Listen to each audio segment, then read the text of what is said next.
Vasudevaya. Om Namo Bhagavate Vasudevaya. Om Namo Bhagavate Vasudevaya. Om Namo Bhagavate Vasudevaya. Om Namo Bhagavate Vasudevaya.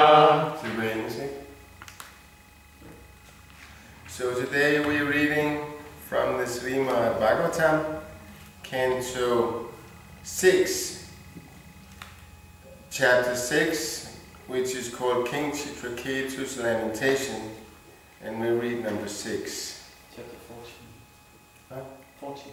Chapter 14. Chapter 14, sorry. Text number 6. Naradayana Narayanaya Narayanayana Deva Rishyatyastaparayana Brahmaja Ketanaiva Shu Sito Yogya Sukham Lubhan. Now det var tekst, det var igen, sorry. He tries to tag Katam Papa Sarvaloka Pana Sarvaloka Patapana Itam Tritamati Krishna Drisht Sangrama Ulpane. Så vi tager ord til ord sammen. Vritrasura. Tu. But. Sa. I. Katam. How. Papa. All those sinful. Getting the body of a demon. Sarvaloka. Of all the three worlds.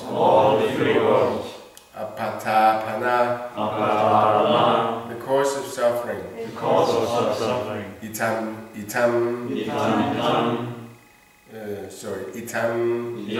Such. Dritamati. Firmly fixed intelligence. Krishna.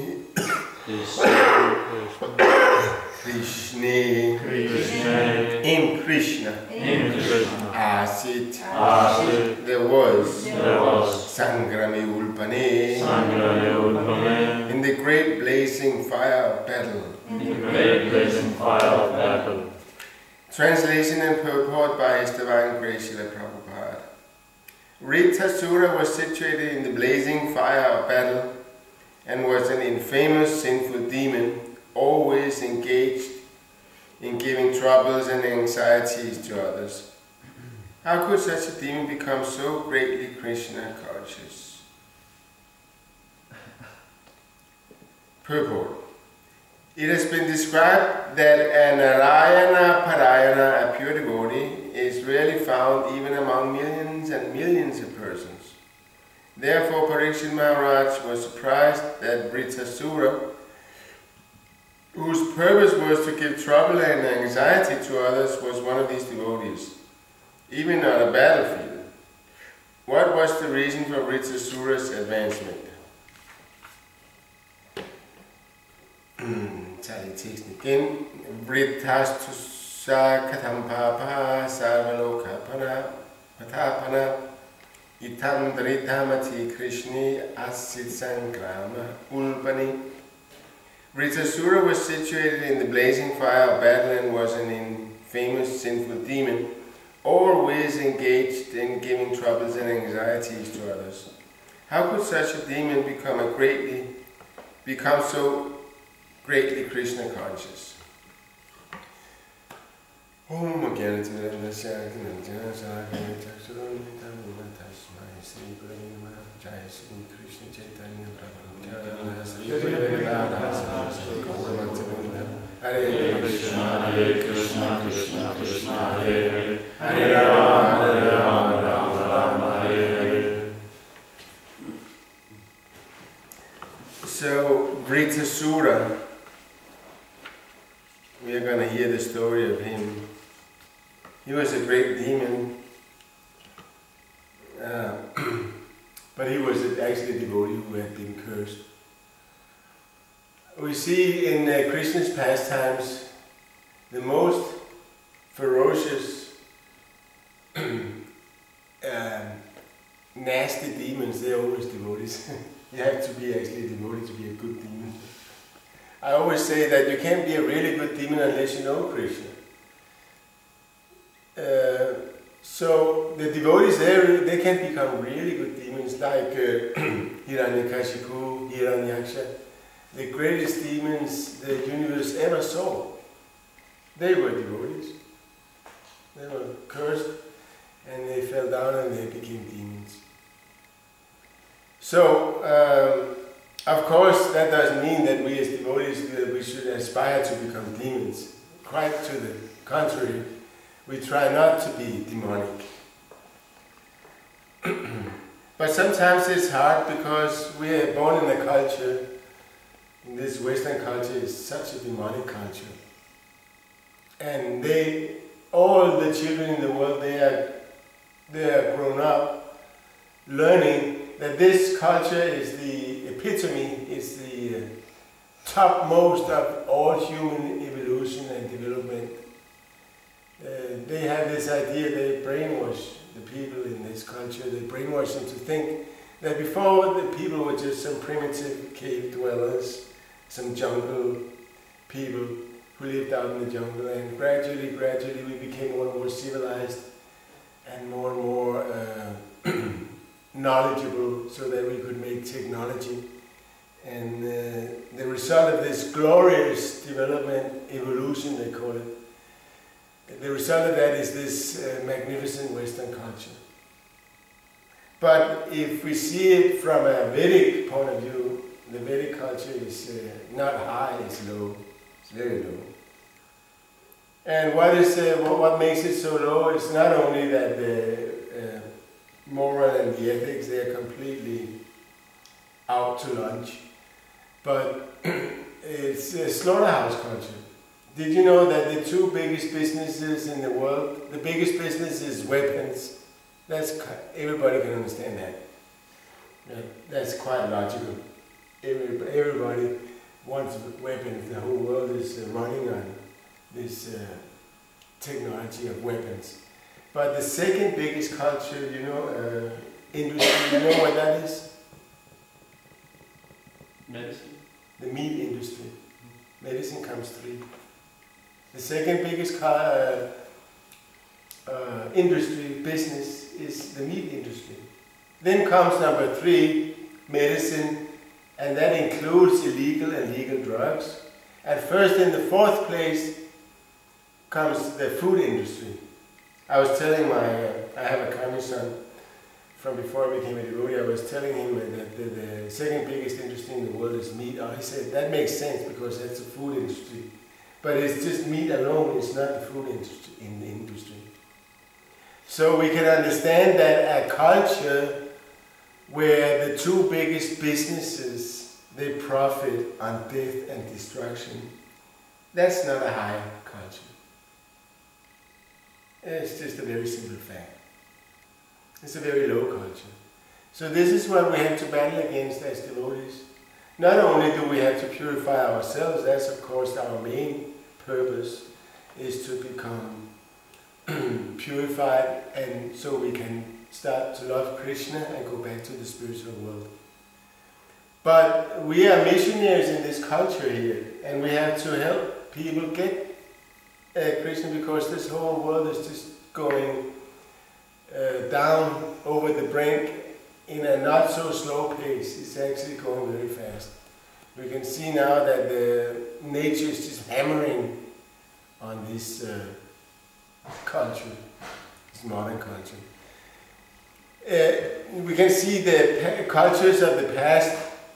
The Egyptians, for instance, they lasted for almost 3,000 years. And even the Romans, who are pretty ignorant people, they lasted for 900 years almost 1,000 years. So that means they must have done something right, because we can say that the longer something is or lasts, the more right it is, the more in the mode of, because maintenance is goodness. So the more in the mode of goodness, the more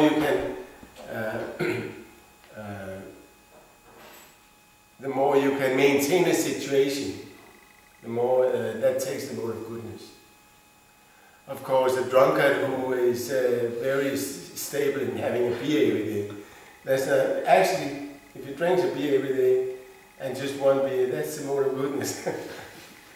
So this whole world goes around in these three modes. So these past cultures, they lasted for some time. 900 years is quite a long time, at least from our point of view. Of course, from the point of view of Lord Brahma, it's just like that, and it's gone. But then when we see that our modern culture, let's say that it was started by the Americans after the Second World War.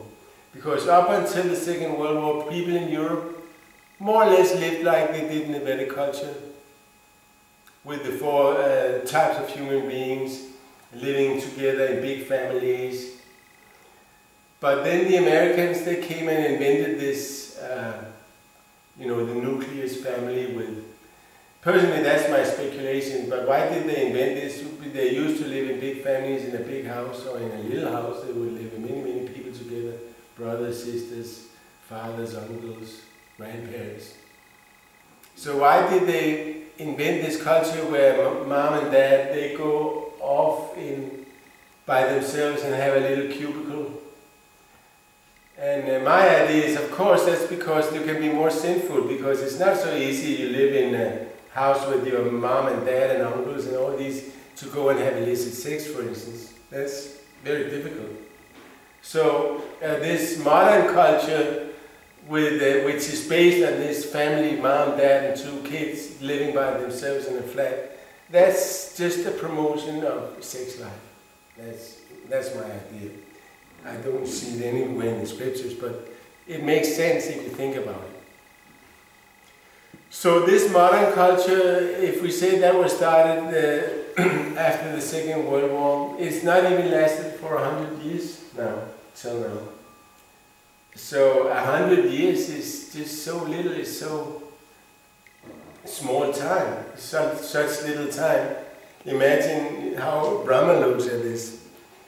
Big technology, culture, cars, asphalt all over the place. And it's just a second, then the nature gets rid of this culture, because we are so lucky that in this Kali Yuga, it's only one in 1,000 Kali Yugas that Krishna comes personally. Once in a day of Brahma. And in one day of Brahma there are 1,000 Kali Yugas. So it is only in this Kali Yuga that we are so lucky to have been born in this Kali Yuga, only 5,000 years or 500 years after Krishna came himself. Every time Krishna comes, then Chaitanya Mahaprabhu also comes. And we are blessed by being born so close to his appearance. One time Prabhupada gave a class in I think it was Los Angeles, and he was telling his disciples, just the fact that you have been born in Kali Yuga means that you are very, very, very sinful. 3 times he was saying there, yeah, pointing out at it. Very sinful. So to be born in Kali Yuga means that one is very sinful. It means that one really wants to enjoy to the max and forget about God. That's the greatest sin, to forget about God. So some of these demons, of course they're sinful because they're against God. That's what it means to be a demon. But they would never kill a cow. Even these ancient demons, they knew that you're not supposed to kill your mother. But in this modern culture, it's so brain dead that we just wantonly kill millions of our mothers every day. So that's extremely sinful, and we can see how nature is punishing this culture. There's been more, I read some statistics that's saying that there's been more natural catastrophes within the last 10 years than the previous 100 years. And within the last 2 years, there's been more catastrophes, natural catastrophes, than within the last 10 years. So we can see that there's an escalation of natural catastrophes. And that means Of course, the materialists, they will just say, oh, that's just random. We don't know why that is. But it's so obvious that it is nature which is angry with the humans. And therefore, like Maya, she does like that, slaps the humanity, and then a big, huge tsunami comes or a big hurricane. She just has to flick a wrist and a hurricane will come. Because nature is a person. And therefore she becomes angry when we mistreat the other living entities on this planet. So hardly nobody knows that. There's a verse in the, like here Prabhupada says, there's millions and millions of people, and maybe one is a pure devotee. And there's a verse saying in 11th canto, where it says there are as many living entities in the universe as there are atoms. And amongst all these living entities that are as many as atoms, very, very few are interested in religion. And out of all those who are interested in religion, very, very few are interested in the purpose of religion. The purpose of religion is to get out of the material world. But we see many of the religions nowadays, they're just like the church. They preach that the one symptom of having the blessings of God is that He gives you material enjoyment, that He gives you material facilities. But that's just nonsense, because there are many atheists like Bill Gates. He's not particularly Christian, and he's the richest man in the world. So you don't need to have God's blessings to be materially well off.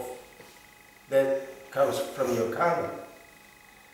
So the purpose of religion, to be religious, most people, they just want to be religious because they want to be pious, so they can enjoy better. They have this instinctive understanding that if I'm very sinful, I get bad karma, and therefore I can't enjoy. So let me be good, a good person, so I can enjoy more. And therefore they want to be pious and religious, so that they'll get more enjoyment. So it's very few out of all those who are religious who actually understand the purpose of religion. And then it goes on to say, out of all those who understand the purpose of religion, that could be like a Mayavadi, they also want to get out in the material world. Then there are very, very few who actually understand who is God and who wants to love God. So it's a very, very rare occurrence to become a devotee of Krishna. And therefore we also have to learn to see devotees as very special people. Even I remember when I came to Hare Krishna, I came for the first time out to the temple, and I thought, I'm never going to join these crazy people. They're completely, wow. But the food was good. So I kept coming Sunday after Sunday, and eventually I was so purified that I could actually join. But I had no intention. I thought they were more or less crazy. Of course they weren't a little bit crazy, because there wasn't so many people when I joined. It was like Aridev, Panchamukha and Payanidi. So they're very nice devotees, but they are a little bit like, what do you call it? Not crazy, but what is that word? Eccentric. Eccentric. Thank you. They are a little bit eccentric. So it's actually a very rare occurrence that people become devotees, and we have to understand that we have to see these people as being very special souls. Sometimes we go on and on about, he's spaced out, this guy, I don't like him so much. But that's actually not a devotee. A devotee is a very special person. Even the worst space case who comes and inquires about Krishna, that's a special soul. Even the people who come here for the Sunday feast, very, very special people. So we have to understand that and appreciate that. And with that mood we have to preach. to actually benefit people, because we have the highest gift that anyone can get in the world, Krishna consciousness.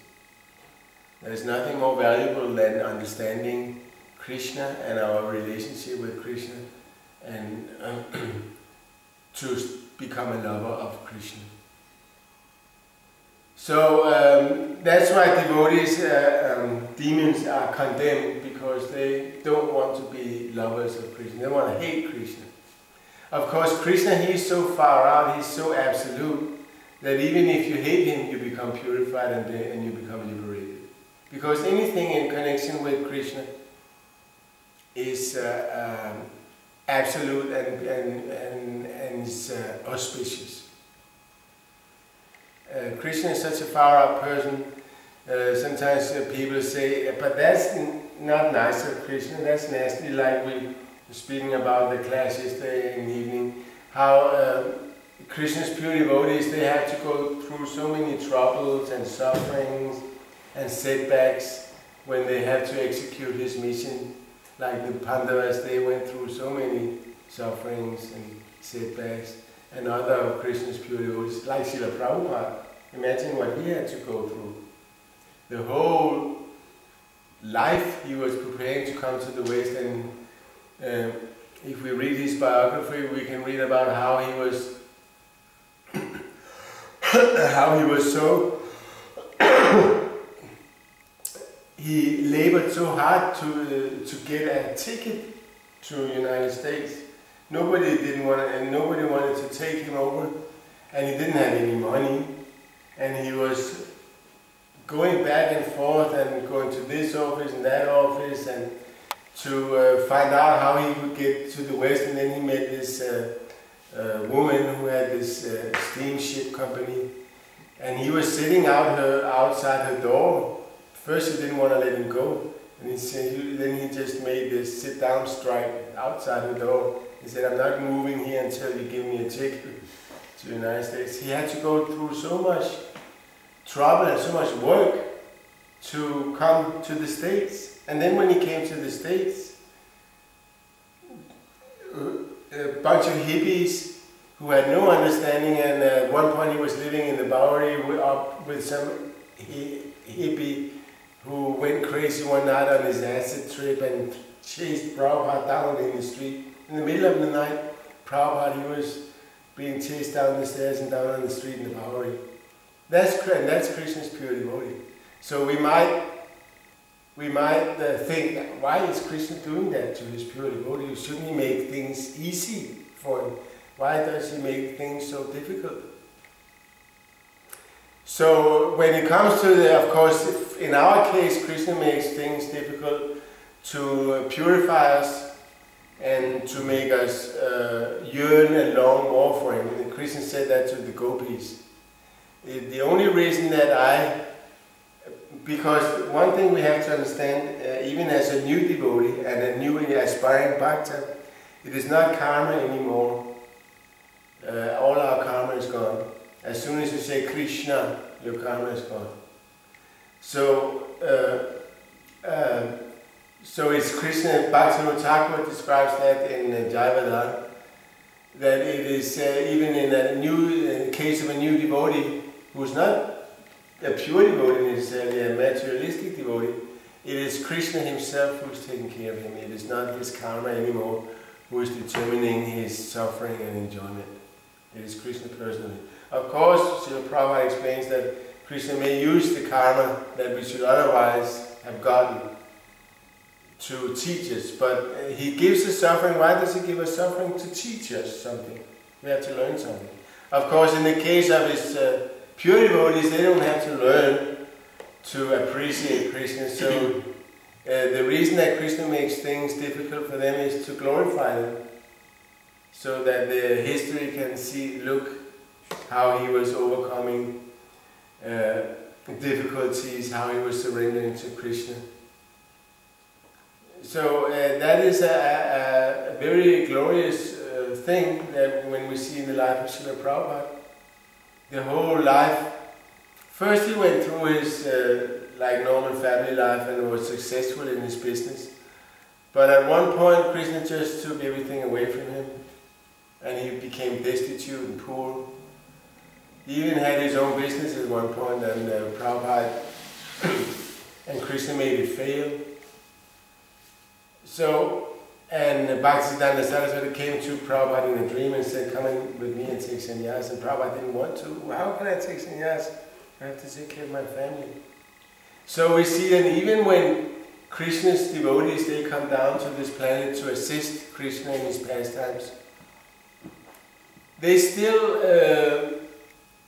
live a material life, so-called, with wife and kids and all the worries of material life. And I think that is very important to understand, that when we join the Hare Krishna movement and when we become devotees, that doesn't mean that we're going to get an easy life. It might. Sometimes Krishna makes it very easy.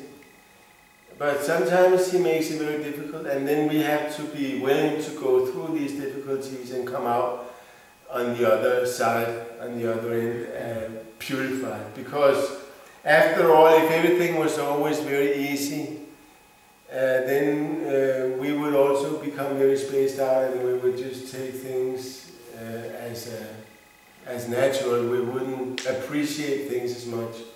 But when we really have to fight and struggle to become devotees, and pure devotees, then we will appreciate it more also. Like Queen Kunti said, that please let these calamities come upon us again and again, because it makes it very easy to remember you, she said to Krishna. So it is more easy to remember Krishna when you have a tough time than when you have a good time. When you have a good time, you tend to forget Krishna. But when you have a tough time, you tend to call for Krishna. And we have to learn that. Whatever happens, whether it's good or bad, we always have to think of Krishna. That is the most important rule of bhakti. Mata parataro. No, not that one. The one that says. Mata parataro nandat. No, this thinking about Vishnu is the most important. Smara, Vishnu Smara. This brain is just a lump of. Anyway, this verse says that always thinking of Krishna or forgetting Krishna is the most important rule, and all other rules they culminate in these two rules. Never forget Krishna, always think of Krishna.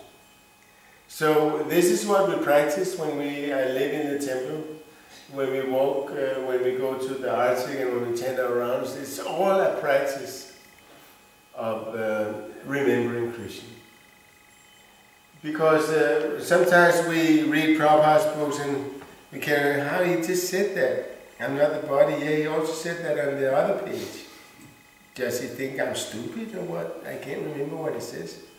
But that we need to have these things repeated again and again. That's how we practice, by repeating, by repetition. Just like a tennis player, a professional tennis player, they have to, 6 hours a day, they have to practice just the serve, to be able to serve right. So, or to become a musician, you have to sit and practice many hours every day. So this is what we're doing, we're practicing Krishna consciousness. And one of these things is that we repeat, we really have to, in every class we hear the same thing. Krishna is God and your duty is to surrender to God. Yes, yes, I know. No, we don't know, because I've been here for a long time and still my mind wants to go out, you know. As soon as I come to Denmark, the first thing my mind says, 6